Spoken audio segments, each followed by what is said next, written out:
Aujourd'hui, on va voir la voie des pentoses phosphates, la VPP. C'est la voie secondaire de dégradation, c'est-à-dire catabolisme du glucose. Elle ne produit pas d'énergie. Elle produit NADPHH+, qui est un pouvoir réducteur, et des pentoses. Elle a lieu à n'importe quel moment et elle ne dépend pas de la glycolyse. Donc, la voie des pentoses phosphates, c'est la voie secondaire de dégradation du glucose. Elle ne produit pas de l'énergie, mais du NADPHH+, qui intervient dans les réactions de biosynthèse réductrice. Et elle produit aussi des pentoses, en particulier du ribose 5-phosphate. Juste une remarque. Le ribose 5-phosphate est le constituant essentiel des coenzymes pyridiniques et flaviniques, du CoA, de l'ATP et des acides nucléiques. Pour les réactions de la VPP est divisée en deux phases, une phase oxydative et une phase non oxydative. Dans la phase oxydative, il va y avoir production du NADPHH+, toutes les réactions sont irréversibles. Tandis que la phase non oxydative, il va y avoir production des riboses et les réactions de cette phase sont réversibles. Il va y avoir dans cette phase fabrication de différentes oses par isomérisation et épimérisation. On va voir d'abord la phase oxydative.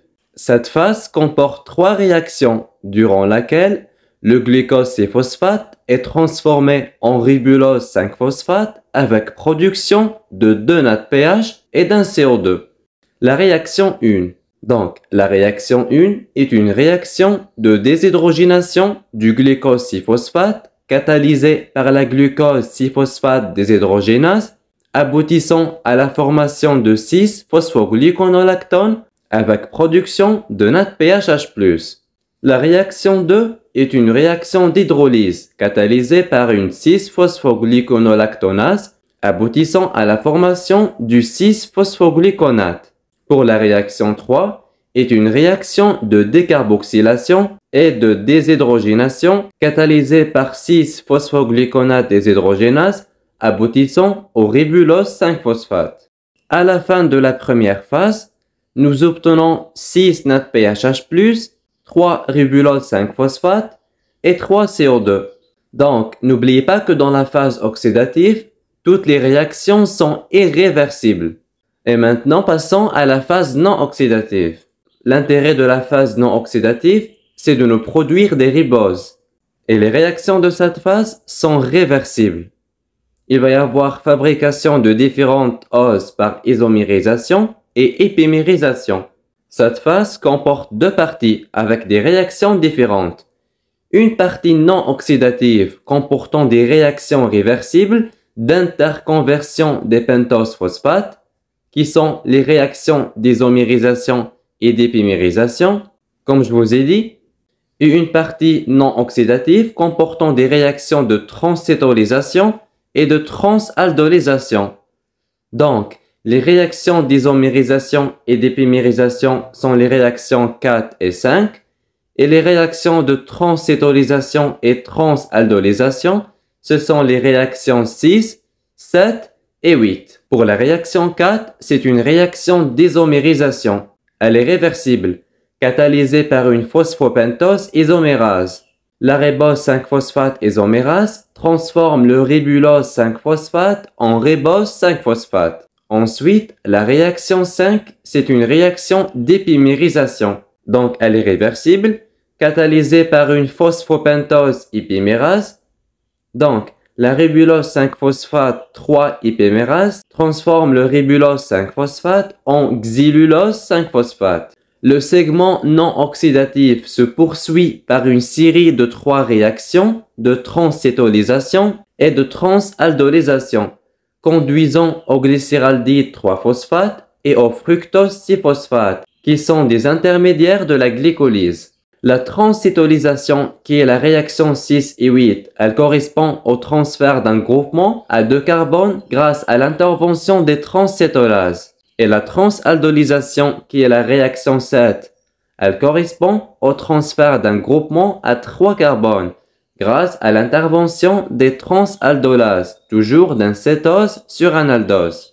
Pour la réaction 6, une transcétolase catalyse le transfert d'une unité décarbonée du xylulose 5-phosphate sur le ribose 5-phosphate pour former une molécule de glycéraldite 3-phosphate et une molécule de cédohéptulose 7-phosphate. Une transaldolase catalyse le transfert d'une unité à 3 carbone du cédohéptulose 7-phosphate sur le glycéraldite 3-phosphate pour former une molécule de fructose 6-phosphate interconvertible en glucose 6-phosphate et une molécule d'érythrose 4-phosphate. Pour la réaction 8, une transcétolase catalyse le transfert d'une unité décarbonée du xylulose 5-phosphate sur l'érythrose 4-phosphate pour former une molécule de fructose 6-phosphate interconvertible en glucose 6-phosphate et une molécule de glycéraldite 3-phosphate. Pour l'équation globale, nous avons 3 glucose 6-phosphate plus 6 NADP+, plus 3 H2O. Ça va nous donner 2 glucose 6-phosphate plus 1 glycéraldéhyde 3-phosphate plus 6 NADPHH+, plus 3 CO2. Donc, pour le bilan énergétique, la VPP ne produit pas d'énergie. Si l'organisme veut produire que des oses, juste la deuxième phase va fonctionner, car les réactions sont réversibles. La seule production du NADPHH+, va exiger la première phase. Pour la régulation de la VPP, donc selon les besoins de l'organisme. Si l'organisme veut que dose, donc juste la deuxième phase qui va fonctionner. Si l'organisme ne veut que NADPHH+, donc toute la voie va fonctionner. Et juste une remarque, donc l'isomérisation, c'est le passage des aldoses vers les cétoses et des cétoses vers les aldoses. Et pour l'épimérisation, ce sont deux oses qui diffèrent par la position d'un seul OH. En fonction des besoins cellulaires, la VPP va s'orienter ou vers la production du NADPHH+, ou vers celle du ribose. Donc, le cheminement vers l'une ou l'autre destinée n'implique pas le déroulement de toutes les réactions de la VPP. Donc, la cellule s'arrêtera à la phase 1 dans le cas où elle aurait besoin de produire uniquement du NADPHH+, ou elle emprunterait les réactions inverses de la deuxième phase pour produire juste du ribose. Pour les pathologies qu'on peut rencontrer, nous avons la déficience en glucose 6-phosphate déshydrogénase. C'est une maladie héréditaire liée au chromosome X qui se traduit par des crises hémolytiques aiguës liées à la destruction des globules rouges. Donc, c'est une anémie hémolytique due à une incapacité à réduire les agents oxydants par déficit du glutathion sous forme réduite.